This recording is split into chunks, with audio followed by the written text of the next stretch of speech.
It's time to appease the beer nerds. Today, we're making a braggot. That's right, a Doppelbock turned into a braggot. Let's get started.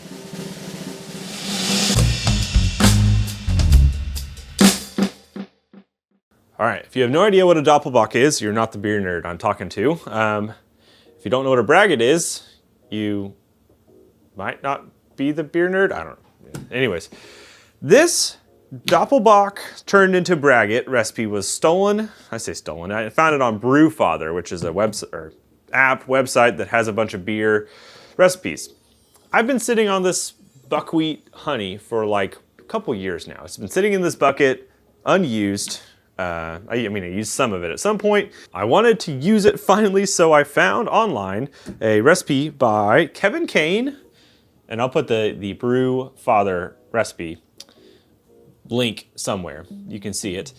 It includes buckwheat honey, as we've talked about, Vienna malt, Munich malt, caramel 3, caramel Briess, and aromatic Briess malts. Hallertauer, Middle Fru, also said that wrong. And I didn't do anything crazy with some water chemistry, so if you see that on there, ignore that from my side.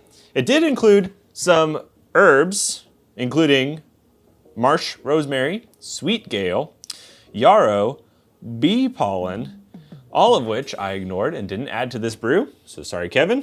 In the Nottingham yeast. So this being a braggot means we're gonna make a beer base. So I'm gonna walk you through what I did, but that's the recipe I used, and it's very interesting. It's done right here. So we're gonna go ahead and talk about it. Start with getting those grains and your buckwheat honey. So you've collected all those things. I did this as a all grain batch. I don't know if you could do this as a extract, maybe.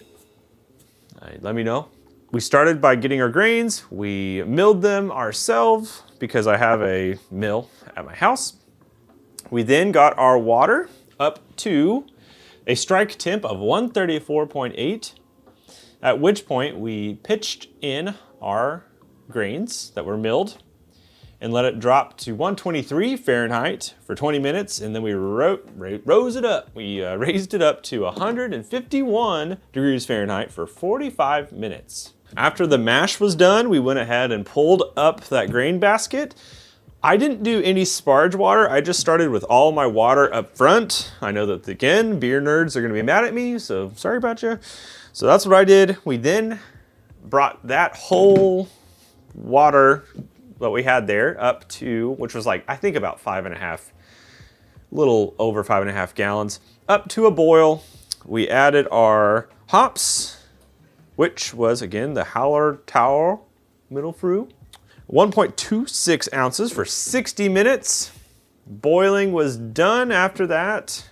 We went ahead and pitched in at flame out, which is when the heat goes off. We added our buckwheat honey, 4 pounds and 10 ounces for this 5-gallon batch. And then mix that in. We chilled it down, put it into a container, and we added our yeast, and we fermented at basically room temp. Nothing too crazy.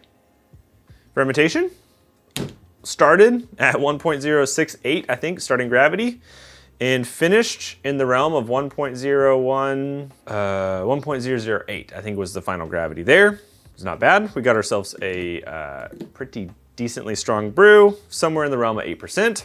2 weeks have gone by, blah, blah, blah. Put it into a keg. We didn't back sweeten or anything with this one, so we just put it into a keg. We force carbonated it, and we have it here.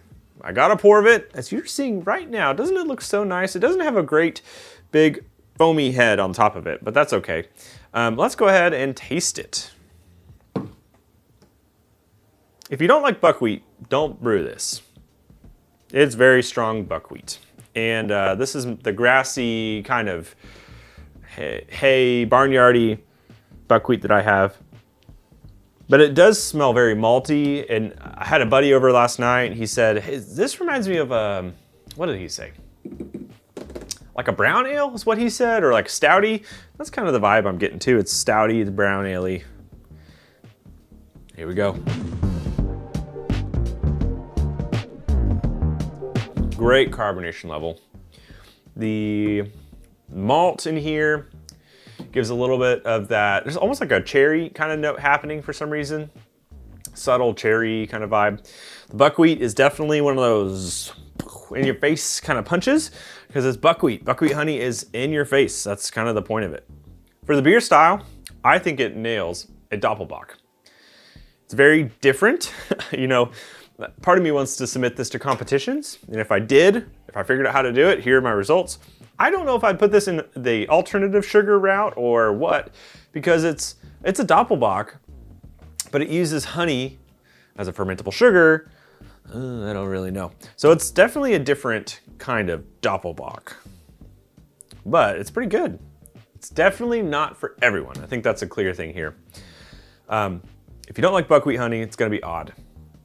I think this recipe could be recreated with other dark honeys, avocado blossom. What's another dark honey you can use? Dark wildflower, boucher of any sort.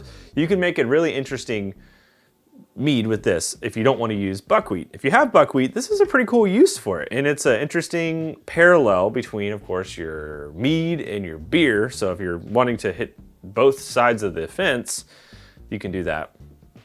This is just my opinion. I'm a pretty big fan of it. Now, I know some of you are watching and going, well, it's just one opinion. It can't be true. I'd encourage you to say that to some other people on the internet who do the same thing as me. I think it's pretty good.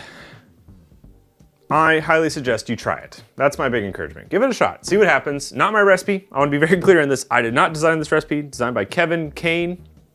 He did all of the work to design it, so I'm not taking any credit for it. Give it a shot. The Brew Father link is below. You can try it yourself. If you don't want to try this, try another braggot. Braggots are super fun. The blend of honey plus malts is really nice, and you could do it really simply. You could get a bunch of base malt, like a pale ale malt. Make yourself an all grain in a batch, and then pitch in whatever sort of honey that you have. For example, this right here is a sunflower blossom braggot. Let's see if it will focus in on this right here. Look at that, not clear at all, but that's okay. Very, very, very similar process with all pale ale malt. Hops I can't remember. We did a mash. We added our sunflower blossom honey in after the flame out. This one is slightly back sweetened. It has filled up that honey character. Still get the malt, still get all that stuff, but it's got some honey character to back it up. So this one is a little bit different, obviously different colors you can see here, but different honey. It's also a braggot. This is very crushable. This is a little bit different, but I think it's great. Braggots are fun. A whole new category of things you could check out. This one does not have a video for it. Sorry, I like to brew, sometimes not on the channel. I know that's revolutionary and blowing some people's minds. Sometimes I brew things just because I want to and just want to try it. So that's what happened here. It's pretty dang good. Yeah, thank you for watching. I hope you will go make a braggot yourself, give it a shot, and I hope to see you in a future video. So with that, cheers.